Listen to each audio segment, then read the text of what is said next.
وأصحابه وبارك وسلم صلاة وسلاما عليك يا رسول الله نحمده ونصلي ونسلم على رسوله الكريم أما بعد أعوذ بالله من الشيطان الرجيم بسم الله الرحمن الرحيم وعن ابن عمر قال رسول الله صلى الله عليه وسلم هذا الذي تحرك له العرش وفتحت أبواب السماء وشهد بسبعين ألفا من الملائكة لقد ضم ضمة ثم فرج عنه رواه النسائی۔ نسائی شریف کی حدیث ہے۔ حدیث پاک کے راوی جناب عبداللہ ابن عمر ہیں اور تذکرہ وہی سعد ابن معاذ کا۔ ابھی کل ہی ان کا ذکر خیر تھا درس حدیث میں، اور آج بھی انہی کا تذکرہ ہے۔ بہت عظیم صحابی ہیں، بہت شریف ہے، بہت نیک ہیں، بہت اچھے ہیں، جنہیں حضور نے صالح کہا ہو، اس کے نیک ہونے میں کیا چاہیے۔ ان کا گھر مدینے میں پہلا اسلام کا گھر بنا تھا، اور یہ سید الانصار پہلا، قبیلہ اوس سے ان کا تعلق ہے۔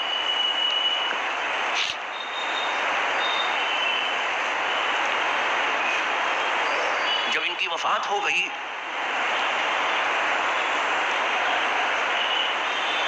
تو حضور فرماتے ہیں ان کے بارے میں کہ یہ وہ سعد ابن معاذ ہیں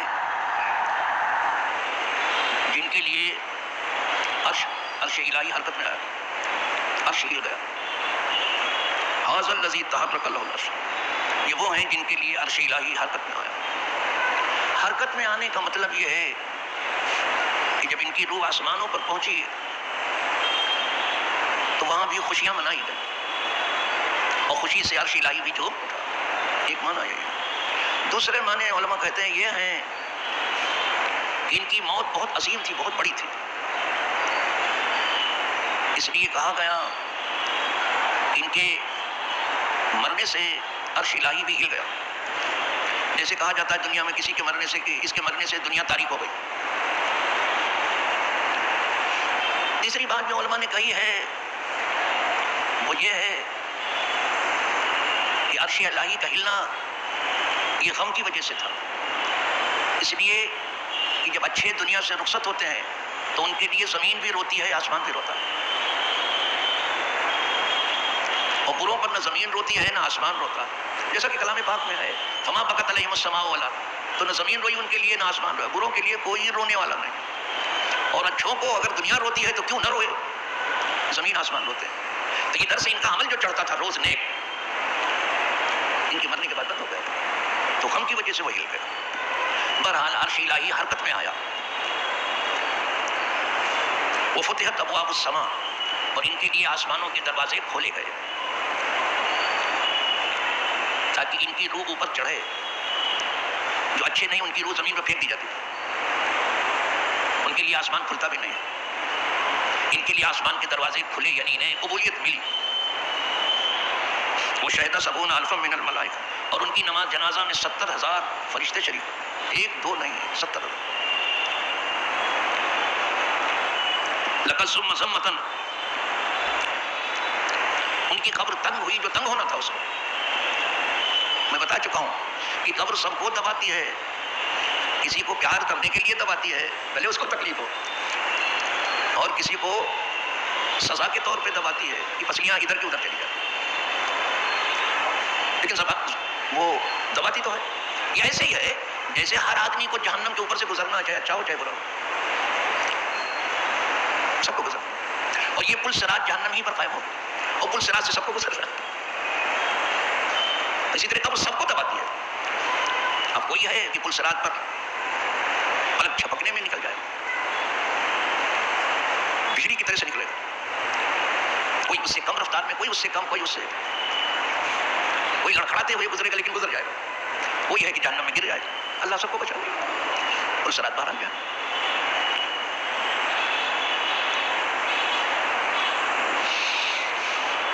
ان کی قبر تنگ ہوئی.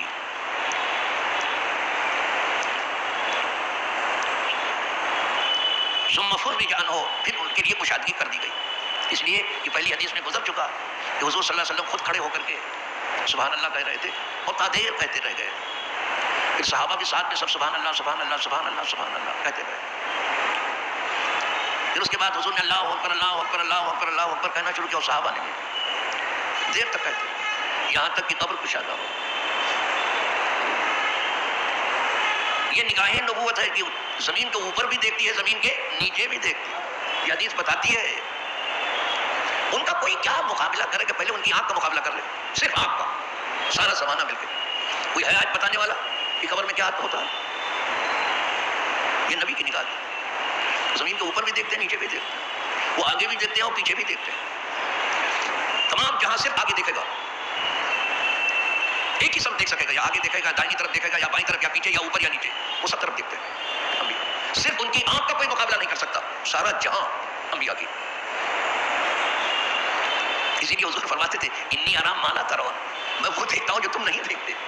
تو یہ اندھے کرتے ہیں کہ ہم تو نہیں دیکھتے، اگر ہوتا تو ہم نہیں دیکھتے. ان کے آگے سارا جہاں اندھا ہے. آئی بات سمجھ میں؟ تو اندھے کو کیا دکھائی دے گا؟ کوئی وہاں آنکھ والا ہونے کا دعویٰ نہ کرے.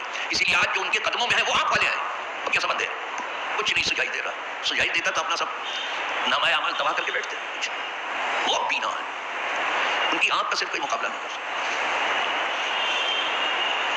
ان آنکھوں سے فرشتوں کو بھی دیکھتے ہیں، جنوں کو بھی دیکھتے ہیں، جنت کو بھی دیکھتے ہیں، جہنم کو بھی دیکھتے ہیں، لوح محفوظ کو بھی دیکھتے ہیں، سب دیکھتے ہیں. خدا کی پوری خدائی کو دیکھتے ہیں جو قدرت انہیں دکھاتی ہے. ملکوت السماوات والارض، پوری خدائی کو دیکھتے خدا. اس لیے ان کے فیصلے مقامی نہیں ہوتے ہیں، کائناتی ہوتے ہیں. یہ حال ان کے سننے کی بھی ہے، جو وہ سنتے کوئی نہیں سن سکتا. وَأَسْمَعُ مَا لَا تَسْمَعُونَ، اور میں وہ سنتا ہوں جو تم نہیں سنتے ہو. اسی لیے جب مکے سے فریاد کرنے والے نے فریاد کی تھی کہ حضور میں آپ کا حلیف ہوں، اور قریش کے لوگوں نے اپنے خلفاء سے مل کر کے ہمارے اوپر حملہ کر دیا اور سوتے میں ہمارے آدمیوں کو قتل کر ڈالا، تو ہم فریاد کر رہے ہیں. اس وقت حضور وضو کر رہے تھے اور یہیں سے جواب دیا حضور، لبیک کہا حضور وضو کرتے کرتے. حضور نے مکے سے پکارنے والے کو حضور نے مدینے میں سنا. پکارنے والا مکے سے پکار رہا ہے، بس 400-450 میل کا فاصلہ ہے، وہاں حضور سن رہے ہیں وضو کرتے کرتے، اور وہیں سے کہا لبیک تیری مدد کی جائے گی، تیری مدد کریں گے. اسی پر تو مکے پر حملہ ہوا ہے، تیری مدد کریں گے. اعانۃ المظلوم جو ہے یہ مومن کا فریضہ ہے، مظلوم کی مدد کرنا، جس پر ظلم ہو رہا ہے یہ فرض ہے. اب سب بھول کر کے جو ہے خدا جانے کس چیز میں لگے گے. اعانۃ المظلوم فرض ہے، مظلوم کی مدد کرو جو بھی کر سکتے ہو، دامے درمے قدم سخن ہے، جس پر ظلم ہو رہا ہے. ہمارے یہاں زور سے بولنے کی بھی منع ہے، لیکن مظلوم اگر جس پر ظلم ہو رہا ہے اگر وہ زور سے بولے تو اس کو معذور سمجھا جائے. اگر وہ زور سے نہیں بولے گا تو کون بولے گا؟ الا من ظلم لا يحب الجهر بالسوء. بری بات زور کہنا صحیح نہیں ہے اللہ کے نزدیک، مگر وہ جس پر ظلم کیا. تو پکارنے والے نے پکارا مکے سے، حضور نے جواب دیا مدینے سے. تو ام المومنین نے پوچھا کہ حضور یہ کس کو آپ کہہ رہے ہیں لبیک لبیک، کوئی تو ہے نہیں.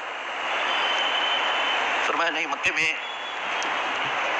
جن لوگوں کا ہم سے معاہدہ تھا ان کے اوپر حملہ ہوا ہے، قریش نے ان کے ساتھ مل کے حملہ کیا ہے. تو فریادی مکے سے مجھے پکار رہا تھا، میں نے اس کو جواب دیا. وہاں اس نے بھی سن لیا. یعنی دیکھیے حضور سنتے ہی نہیں سناتے بھی ہیں، یہ سمجھ لینا. اس نے بھی سن لیا بابا کہ حضور جواب دے رہے ہیں تیری مدد کی جائے گی، مدد ہوگی تیری. بے یار و مددگار نہیں ہوگا، تیرے اوپر ظلم توڑا گیا ہے، تمہارا خون ناحق کعبہ میں بہایا گیا ہے، تیری مدد ہوگی، اس خون کا بدلہ دیا جائے گا. اس کے اوپر تو مکے پر حضور نے 10,000 صحابہ کو لے کر کے جو ہے حملہ کیا، لیکن کہہ دیا بلا وجہ خون نہ بہایا جائے. جو گھر کے دروازے بند کر لے اس سے تعرض نہ کیا جائے، جو ہتھیار پھینک دے اس سے جنگ نہ کی جائے، جو خلاف کعبہ پکڑ لے اسے نہ مارا جائے، جو ابو سفیان کے گھر جا کے پناہ لے اس سے چھیڑ چھاڑ. من دخل دار ابو سفیان فهو آمن، سب اعلان کیا تھا. تو لوگوں نے کہا حضور اگر ہم پر حملہ ہو جائے تو آپ اپنا دفاع کرو بس، لیکن آج فتح کر لینا ہے ان کو. ہو گیا فتح. تو مدینے کی بھی فتح قرآن سے وہی پیسفل ہوا ہے. مدینے میں کوئی تلوار نہیں چلی، کوئی تاریخ نہیں بتا سکتا. مدینہ مکہ بھی پیسفل فتح ہوا ہے، جنگ نہیں ہوئی. اور انہوں نے جہاں فتح کیا ہے خون کے دریا بہا دیے ہیں جو بہت امن پسند بنتے ہیں. صلیبیوں سے پوچھو، سیہونیوں سے کہ تم نے جب کبھی فتح پائی ہے تو کیا کیا ہے. بتا چکا ہوں کہ جب میں بصرہ جا رہا تھا بغداد شریف سے ہو کر کے، جس اتفاق سے گاڑی کا ڈرائیور وہ تھا جو وہاں فوج کا کوئی سپاہی تھا بیچارہ. تو میں نے کہا کہ تمہاری اتنی اونچی یہاں سروس ہے تو گاڑی کا شوقیہ چلاتا ہوں, کبھی کبھی اچھے لوگ ملتے ہیں تو چلا لیتا ہوں. میں نے کہا تم کویت کی لڑائی میں تھے, کہا میں نے تھا اس میں. تو میں نے کہا پھر کیا ہوا؟ کہا ہم سے کہا گیا کہ ہتھیار ڈال دو اور تم لوگ چلے جاؤ, تم سے کوئی چھیڑ چھاڑ نہیں کی جائے گی. تو ہم لوگوں نے ہتھیار رکھ دیا اور چلے پیدل. ابھی تھوڑی راتیں کی تھی تو ہمارے اوپر بمباری کر دی. یہی امریکہ بہادر نے جو ہم نے پسندی کا پوری دنیا میں ٹھیکیدار بن رہا ہے, ساری دنیا میں امن قائم کرنے کی اس نے ٹھیکہ لے لیا ہے, اب بمباری کر دی گئی. لیکن ہم لوگ فوجی تھے, کسی طرح سے اپنی جان بچا لی. بہت سے لوگ سد میں آ گئے اس بمباری, انہیں ہتھوں پر بمباری کی.